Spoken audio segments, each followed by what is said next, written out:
Excellence Végétale, association des signes interprofessionnels et officiels pour la filière de l'horticulture, de la fleuristerie et du paysage, présente Sud Radio, tous au jardin. Et on parle des plants aromatiques aujourd'hui. Bonjour Claire-Alix Barraud.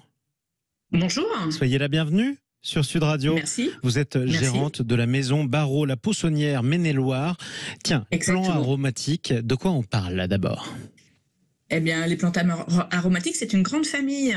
C'est une famille qui va permettre en partie de nourrir, d'aromatiser notre nourriture, mais qui peut servir aussi de décoration au jardin et qui peut être une vraie source d'attraction pour tout ce qui est insectes et qui va permettre la biodiversité dans nos jardins. Avant de se retrouver dans notre assiette, alors on parle de quelles plantes par exemple? Exactement. Les plus répandues, c'est lesquelles? Les plus répandues et les plus communes, ça va être du thym, par exemple, qui est une plante assez commune dans nos jardins. Ça peut être le persil aussi, que l'on connaît parfaitement bien pour les salades. Le basique, maintenant, qui est vraiment hyper démocratisé avec tout ce qui est pesto, les salades de tomates en été avec de la mozzarella, des choses comme ça. Voilà, il y a un vrai côté, on va dire, culinaire qui est associé à la plante aromatique. C'est vraiment deux mots qui sont vraiment liés. Et si on les dissocie, la plante aromatique n'a quasiment plus de sens. Et ce serait dommage, d'ailleurs, on pourrait ajouter aussi la sauge qui est très belle et qui a un teint un peu bleuté, presque de lavande dans le jardin. Comment on s'y retrouve? Quand est-ce que ça se plante? Quelle est la durée de vie, par exemple? Ça dépend des plantes. Par exemple, si vous prenez le thym là qu'on a évoqué, le thym, vous allez pouvoir le planter. En fait, la plante aromatique a deux périodes de plantation majeures. Vous en avez à l'automne, c'est toutes les plantes qui vont résister et qui vont recommencer à pousser au printemps, type le thym, ça peut être de la ciboulette aussi, le romarin, ça dépend des régions, mais après il y a pas mal de plantes qui vont rentrer en terre. Par exemple, les menthes, vous pouvez les planter à l'automne, elles vont repousser au printemps d'après. Exactement. Comment on les entretient? Attendez, je voudrais finir. Sur le printemps, vous allez planter tout ce qui va disparaître en hiver, tout ce qui est persil, basique, des choses comme ça, qui vont être des plantes qui vont être plutôt, on appelle ça dans notre métier des plantes molles. Vous allez venir prélever les feuilles.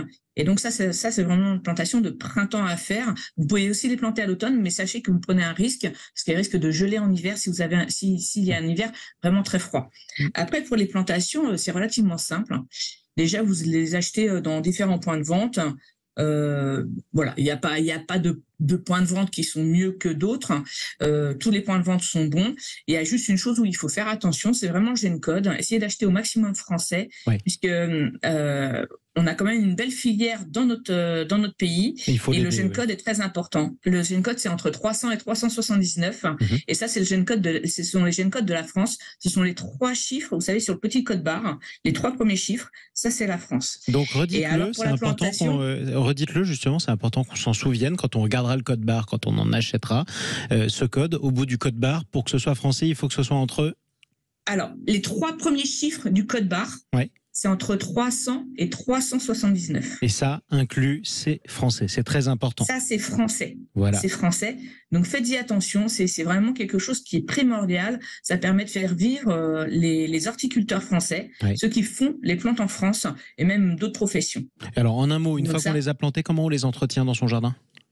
Alors, pour la plantation, il faut bien que ce soit arrosé. Après, vous travaillez un peu votre terrain, vous bêchez votre jardin, et après, vous le plantez en pleine terre. Vous recouvrez, donc vous mettez de la terre au niveau du pot, vous arrosez bien, et après, suivant la pluviométrie qu'il y a, vous pouvez arroser normalement 1 fois par semaine, ça suffit.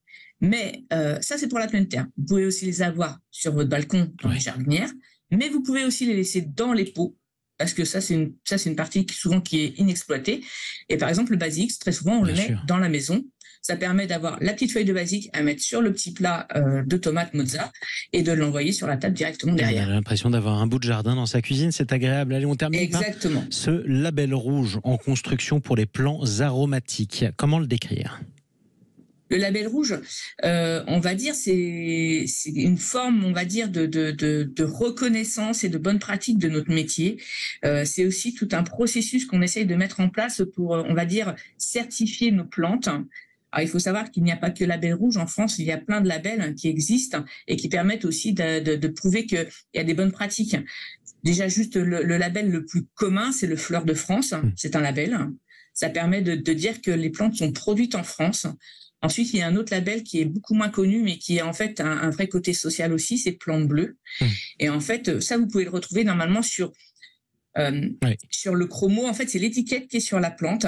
Ça doit être identifié. Et le label rouge, c'est vraiment aussi une histoire de bonne pratique et de plantes qui vont avoir des vrais plus par rapport à d'autres productions. C'est ce que l'on cherche à prouver. En tout cas, c'est pour ça que c'est important de se renseigner sur ce qu'on achète, acheter français notamment. Merci beaucoup d'être intervenu sur Sud Radio. Claire-Alix Barraud, gérante de la maison Barraud, la Poissonnière Maine-et-Loire. Merci à vous d'avoir jardiné sur Sud Radio. On parlait des plants aromatiques français. Tout de suite, on essaie une voiture française. Sud Radio, tous au jardin. Avec Excellence Végétale, association des signes interprofessionnels et officiels pour la filière de l'horticulture, de la fleuristerie et du paysage.